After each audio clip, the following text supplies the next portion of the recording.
We're back with Dr. James Butler, and this is so actually exciting for me. This is the first time I've ever said that about dentures. But we are going to talk about dentures, right? Yeah. And how the mini implants either work with them or don't work with them. Is that what you're going to talk about? They work well with dentures, and this Okay. is one of the prime uses of them. And Okay. you can put 4 to 6 mini dental implants underneath a loose denture, and all of a sudden it's tight. And there's a lot of people that do that, and they really don't like that gummy stuff that you have to put on the denture to keep it like glued to your mouth, right? Right. And there's so many people that have lost teeth over the years, and they really want to be able to chew easily. I mean, healthy food is usually crisp. It's, Yes, like it is. apples. Are they going to be able to do all that kind of good stuff? Or are they going to be able to eat apples and carrots and all that kind of stuff? They're going to be much better off, without Much question. better off. Sometimes they wouldn't be able to bite the whole carrot, but if they split it into pieces, they can eat the carrot. Right. Because that's good for you. And you're exactly right. The crisper the food, the better it is for you in general. Right. And they'll be able to do that. And one of the things that happens for people that have loose dentures is that their diet gets so bad that they become unhealthy.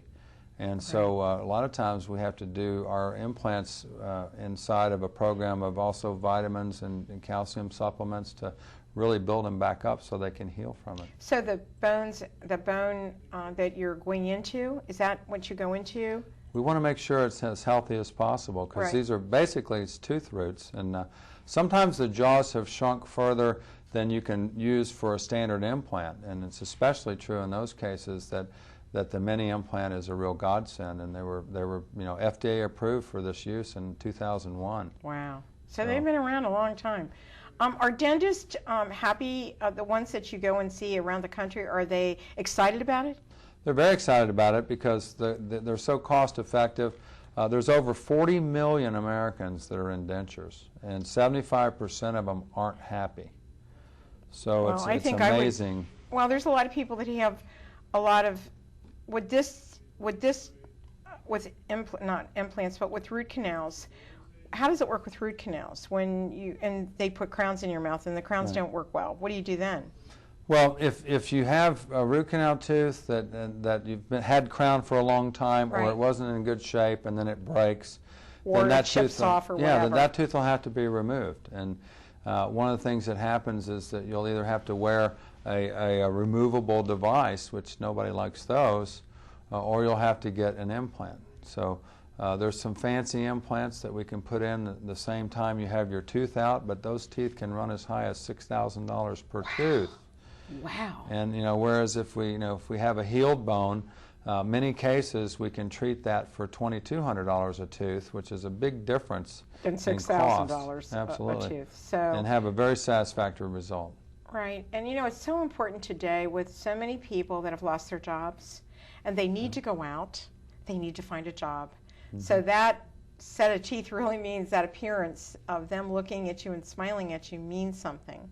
Right. Is there one case, and I just have to ask you this because, is there one case that you can remember where it was so bad and then you made this person so happy Yeah. after you got finished? Who was, you don't have to reveal the Well, it was a good friend. She approached me at a soccer game where both of our daughters were playing, and she told me how unhappy she was with her teeth, and she had already spent $10,000. Wow. And this was 10 years ago. That's a lot of money.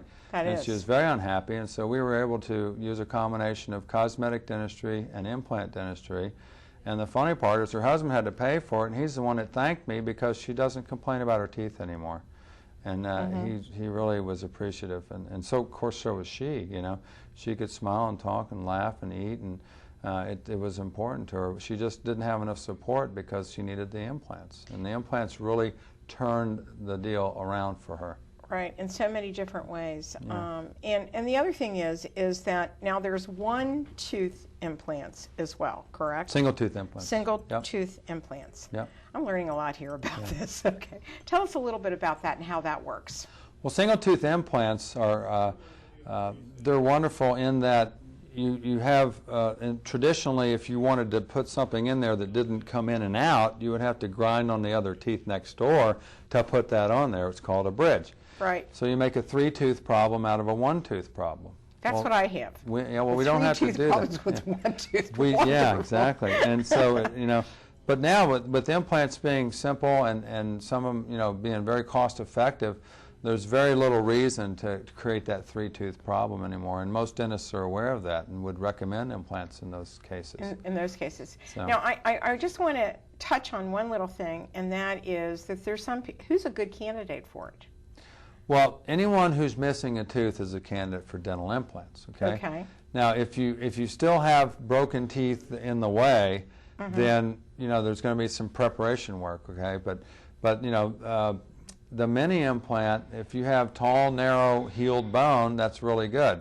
So you almost have to get a consultation to figure it out. But in general, the mini implants are better for dentures. They're better for people who are smaller because they're a smaller implant. You mean like me? Yeah, sometimes. I'm a little person. Well, sometimes a mini implant is as big as a normal implant for someone who's not very big. Okay. And so if you're smaller stature, if you've got healed narrow bone, a tooth's been gone for a long time. Sometimes we can bone graft that to bring it back up so the standard will go in there, and sometimes we can't. Either you're not healthy enough, you can't afford it.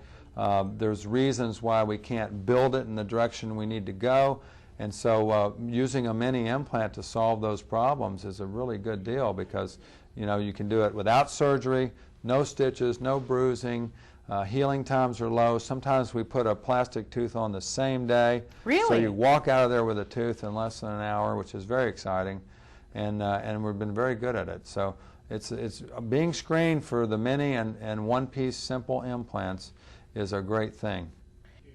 We need to take a short break, and we'll be right back on Born Before 64 with Dr. James Butler.